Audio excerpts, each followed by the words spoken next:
여러분 안녕하십니까? 8월 13일 금요일 CJB 아침 뉴스입니다. 그제 충북의 코로나19 신규 확진자가 올 들어 가장 많은 75명 나온 데 이어 어제도 48명이 추가 확진됐습니다. 영동에선 지난 주말 방역 수칙을 어기고 1박 2일 모임을 한 고등학생들 관련 확진자가 15명까지 늘었습니다. 충청북도는 자발적 4단계를 실천하자고 호소했습니다. 진기훈 기자입니다. 영동군의 한 고등학교입니다. 방학 중 기숙사에 머물던 학생 4명이 감염되면서 학교와 기숙사 운영이 중단됐습니다. 지난 주말 방역 수칙을 어기고 1박 2일 모임을 한 영동의 고등학생 8명 중 7명이 확진됐는데 이 중 2명이 기숙사 학생으로 다른 학생들의 연쇄 감염으로 번진 겁니다. 영동의 고등학생 사적 모임 관련 확진자는 15명으로 늘었고 군은 방역 수칙을 위반한 고등학생 8명에게 과태료를 부과할 방침입니다. 교육당국은 영동 지역 학교들의 보충 수업과 기숙사 운영을 중단하고 학원에는 휴원 권고를 내렸습니다. 학교에서 이루어지고 있는 교육 활동은 이제 영동 지역의 확진자가 확산 추세에 있어서 중단을 좀 하도록 권고를 했고요. 저희가 학생들은 방학 중에 가급적 외출을 자제하고 연일 2자릿수 확진이 이어지는 청주와 충주를 중심으로 도내 코로나 확산세는 좀처럼 꺾이지 않고 있습니다. 청주에선 서울과 구미, 세종, 익산 등 타 지역 확진자와의 접촉을 통한 감염과 기존 확진자의 가족 간 전파 양상이 뚜렷했고 거리두기 4단계인 충주 역시 가족 간 감염과 사적 모임 관련 확진 여파가 이어졌습니다. 이런 상황에서 방역 당국은 휴가철과 맞물린 광복절 연휴를 최대 고비로 보고 있습니다. 사적 모임과 타 지역 이동을 최대한 자제하고 자발적 4단계 수준의 방역 수칙 준수를 호소했습니다. 만약 불가피하게 사적 모임이 필요한 때에는 사실상 4단계 수준에 준하여 18시 이후에는 본인 포함 2인 이내로 자제하여 주실 것을 간곡히 호소합니다. 방역 당국은 확산세가 꺾이지 않으면 도내 전체의 거리두기 4단계 격상이 불가피하다며 적극적인 방역 수칙 준수를 다시 한번 강조했습니다. CJB 진기훈입니다. 20대 대통령 선거를 6개월 앞두고 예비주자 지지 모임이 지역에서 잇따라 출범하고 있습니다. 하지만 지지도와 성향에 따라 특정 주자에 대한 쏠림 현상이 두드러진 것으로 나타났습니다. 구준혜 기자입니다. 민주당 대선 주자인 이재명 경기지사를 지지하는 지역 모임 공정과 평화가 출범했습니다. 종교계와 시민단체, 정치권 등 도민 100명이 지지를 선언했습니다. 어떤 사람이 대통령의 자리에 있느냐에 따라 모든 국민의 삶과 성패를 좌우한다. 공평포럼은 이러한 중차대한 문제를 이재명 후보와 함께 이루고자 한다. 이로써 도내 이지사 지지 모임은 지난해 11월 출범한 충북 정의평화포럼, 지난 5월 충북 민주평화광장, 6월 충북 정책포럼 청명을 합쳐 4개로 늘었습니다. 여야 대선 예비주자 중 가장 많습니다. 국민의힘 윤석열 전 검찰총장은 지난 6월 발족한 국민후보 윤석열 추대행동연대와 윤삼호 충북협의회, 지난달 참민주 국민네트워크 충북지역본부 등 3개 단체로부터 지지를 받고 있습니다. 지난 5월엔 민주당 이낙연 전 총리를 지지하는 신복지 충북포럼이 출범식을 갖고 활동을 본격 시작했습니다. 모임은 하나뿐이지만 현역 국회의원과 지방의원 상당수가 이름을 올릴 정도로 세를 과시하고 있습니다. 반면 다른 경쟁 주자들은 코로나19에 발이 묶였습니다. 민주당 정세균 전 총리를 지지하는 우정포럼과 국민의힘 원희룡 제주지사의 팬클럽 프렌즈원, 유승민 전 국회의원의 희망22 동행포럼이 각각 지난달 충북에서도 출범할 예정이었지만 코로나 우려로 늦춰진 것으로 알려졌습니다.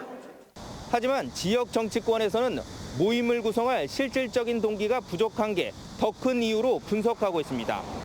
지지 모임이 결국 대선 주자들의 지지율과 연동되고 있다는 분석입니다. 각 당의 대선 주자 경선이 본격화되면서 여론 추이에 따른 특정 후보 쏠림 현상은 가속화할 전망입니다. CJB 구준혜입니다.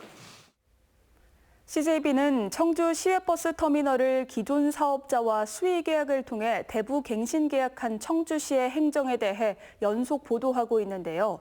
청주시가 경쟁 입찰에 부정적인 시각을 갖고 현 사업자에게 기울어 있는 듯한 정황이 드러나고 있습니다. 안정은 기자입니다. 청주시는 시외버스 터미널을 현 사업자와 수의 계약을 맺어 운영권을 5년 더 연장해 준 것은 절차적으로 아무런 문제가 없다는 입장입니다. 그 근거의 하나로 외부 전문가가 참여하는 공유재산 심의회 심의 과정을 거쳤다는 점을 들고 있습니다. 하지만 지난달 열린 심의회는 수의 계약으로 일방적으로 몰아간 흔적이 역력합니다. 청주시 관계자는 원칙상 입찰은 수익이 높아지고 터미널 발전도 기대 가능하지만 현실적으로 입찰 참여 가능 업체가 극소수이고 정황상 여러 잡음이 있을 것이라고 말합니다. 또 현 사업자가 투자금을 모두 회수하지 못했다고 하는 걸 참고로 말씀드린다면서 이번 한 번만 갱신을 했으면 하는 것이 사업자의 요구이기 때문에 가능한 공유재산 심의에서 갱신 결정을 내려주길 바란다고 말했습니다. 청주시가 심의 전부터 미리 답을 정해놓은 겁니다. 행정력이 그런 입찰도 제대로 못하고 수의계약으로 간 것에 대해서는 굉장히 행정집행부의 자의적인 판단, 주관적인 판단이 많이 작용을 했다. 결국 공유재산심의회가 수의계약을 결정하자 지난 3일 충북참여자치시민연대는 문제를 제기하기도 했습니다. 청주시가 불신을 자초하고 행정의 투명성을 저해하면서까지 수의계약을 고집하는 걸 납득할 수 없다는 겁니다. 시민들의 신뢰를 받기 위해서는 좀 더 청주시가 적극적으로 좀 행정의 투명성을 높이기 위한 그런 일들을 할 필요가 있습니다. 시민 편의를 이유로 똑같은 행정을 반복한 청주시. 시민 편의가 아니라 행정 편의주의라는 비판에서 자유로울 수 없을 것으로 보입니다. CJB 안정은입니다. 한편 청주시가 2번이나 수의 계약을 통해 시외버스 터미널 운영 사업자와 대부 계약을 갱신한 것에 대해 정치권에서도 비판의 목소리가 제기됐습니다. 국민의힘 충북도당은 성명을 통해 지난 2016년 수의 계약으로 논란을 일으킨 청주시가 이번에도 똑같은 결정을 반복한 것은 스스로 행정의 투명성과 신뢰도 하락을 자초한 것이라고 지적했습니다. 특히 용인시의 경우 별다른 문제 없이 공개 경쟁 입찰로 새로운 사업자를 선정한 바 있다며 현상 유지의 안일한 행정에서 벗어나라고 요구했습니다. 금강유역환경청이 어제 오후 3시를 기해 대청호 문의수역에 대해 조류경보 관심 단계를 발령했습니다. 조류경보 관심 단계는 유해 남조류 세포수가 기준인 밀리미터당 1000개체를 2주 연속 초과할 경우 발령됩니다. 금강청은 이번 조류경보의 원인이 지속적인 폭염과 영양 염류 유입에 따른 결과로 보고 있습니다. 청주의 한 아파트에서 불이 나 주민 14명이 다치거나 연기를 흡입해 병원으로 옮겨졌습니다. 더 큰 인명피해가 발생할 우려도 있었지만 주민들의 활약이 빛을 발했습니다. 이태현 기자입니다. 검은 연기가 쉴 새 없이 뿜어져 나오는 창문 난간에 한 남성이 아슬아슬하게 매달려 있습니다. 서둘러 대피하는 주민들. 난간에 매달린 남성을 보더니 발길을 돌려 집 안으로 다시 들어가 이불을 가져 나옵니다. 이불을 펼쳐들어 혹시 모를 추락 상황에 대비합니다.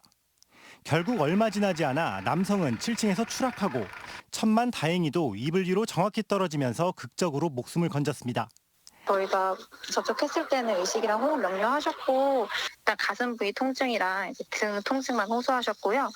아무래도 주민분들이 그 이불로 받으셨다고 하셨을 때 그쪽에 충격이 완화가 돼서 아파트 주민들의 활약은 이뿐만이 아니었습니다.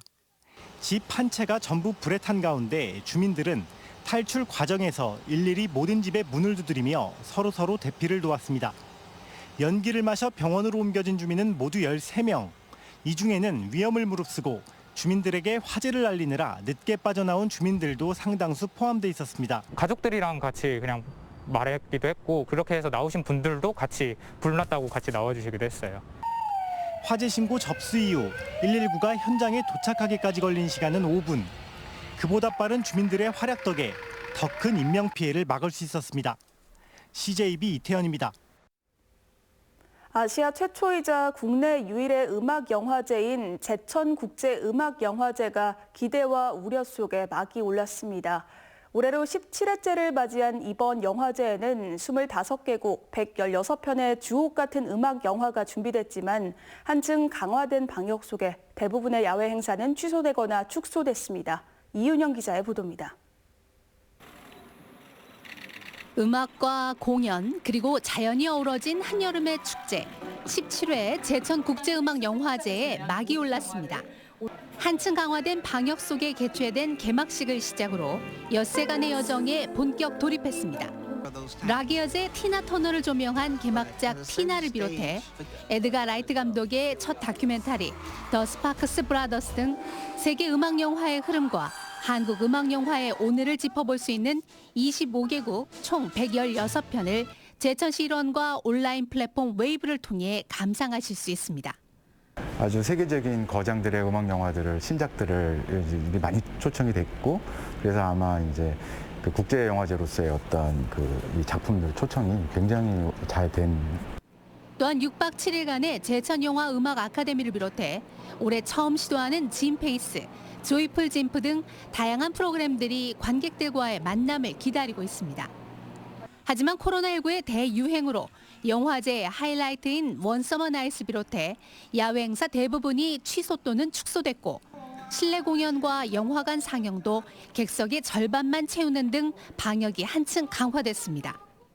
거의 대부분을 비대면으로 하면서 영화제를 유지하기 위한 아주 필수 불가결한 부분들에 대해서 지금 철저한 방역 체계 하에서 대면으로 이렇게 가는 거에 대해서 심의적 이해를 구하고 기대와 우려의 시선 속에 어렵사리 개막한 17회 제천국제음악영화제는 다음 주 17일까지 제천시 일원에서 이어집니다.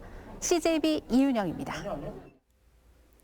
충북신용보증재단이 소상공인 육성자금 4차분 400억 원을 지원합니다.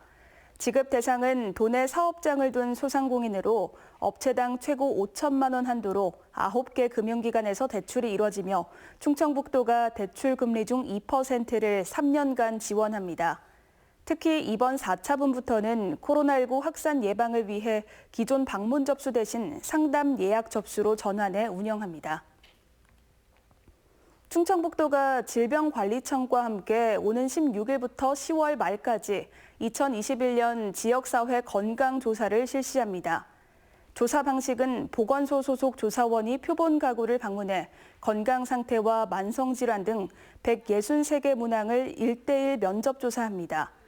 조사 대상은 도내 만 19세 이상 성인 13,000명입니다. 충북교육청은 2022학년도 공립유치원과 초등학교, 특수학교 신규 교사를 135명 선발할 계획입니다.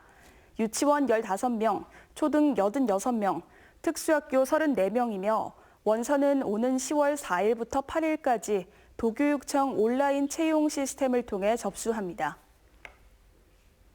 청주시가 정부의 5차 재난지원금과 별도로 저소득층에게 10만 원씩을 추가로 지원합니다. 대상은 기초생활수급자와 차상위 계층 등 4만 1,000여 명으로 오는 24일 일괄 지급되며 복지급여 계좌가 없는 가구는 읍면동 행정복지센터에 계좌를 신청해야 합니다.